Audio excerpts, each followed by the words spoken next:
Hello, this is Catherine Dubberly, the Answer Lady. I'm a big fan of KISS looms, and I am cooperating with Kelly at KISS to present to you a whole series of looming techniques especially for KISS. We're going to do this on all sorts of KISS looms so you get to see every basic technique on your own loom. Welcome and enjoy. I finished my sweater, so let's bind off some shoulder stitches. First, I'm going to do one bind off on part of them, and then I'm going to do another bind off on the other part. Basically, you shouldn't do that if it's going to show, such as the end of a scarf. You wouldn't want to do it because the bind offs won't look identical, but because this one will be hidden in the shoulder seam, I think we can get by with it, and that way you can learn two bind offs. They will be on two videos, and I'll show you how they compare. This one is one of my faves. The transfer bind off.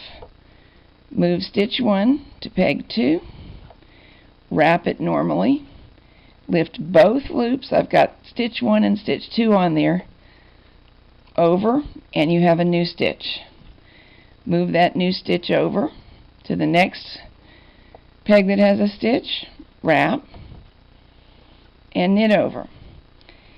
Now, normally with the KISS loom, you never want to involve the pin. You avoid wrapping around it, and normally that's how I do the bind off. However, if you need help spacing your bind off so it comes out even, you may make an exception in this one instance. Go ahead and include that pin when you wrap the peg, knit both stitches over, lift a stitch off of the peg and off of the pin because you will still cause a snarl if it stays there, and move to the next peg. So this is the one case that I can think of where including the pin in your wrap will be okay as long as you remember to lift it off thereafter. Lifting it off. See, this was on there. Let's try that again. With the pin included, I'm going to tip it up so you get a good look at the path. There's the yarn. Knitting 2 stitches over the new wrap, lift off the peg and off the pin, and move over. The advantages of doing that are evenness, and that it helps you use a specific amount of yarn in your wrap.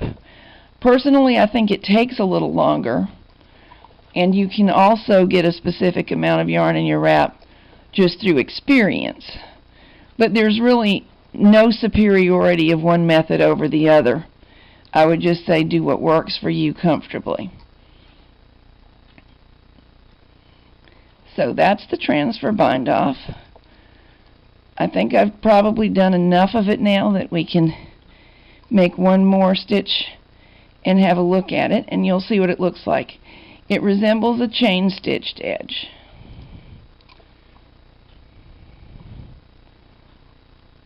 There you go. It's nice and neat and altogether suitable for all kinds of things. I can't think of an occasion where I wouldn't use it except drawing in the crown of a hat. Now I am going to do something rather unorthodox. I am right-handed. I can sometimes use the loom tool left-handed for hooking over. But for casting off with the crochet cast off, I would be uncomfortable trying to use the crochet hook with my left hand, particularly with you watching. So I'm going to knit over normally to get to the other side of the work so that I can crochet cast off by hand. And again, this is not something that you would want to show, but I think I can get by with it because I'm hiding this within the shoulder seam. If it looks too hideous when I'm off camera, I'll take it apart and redo it.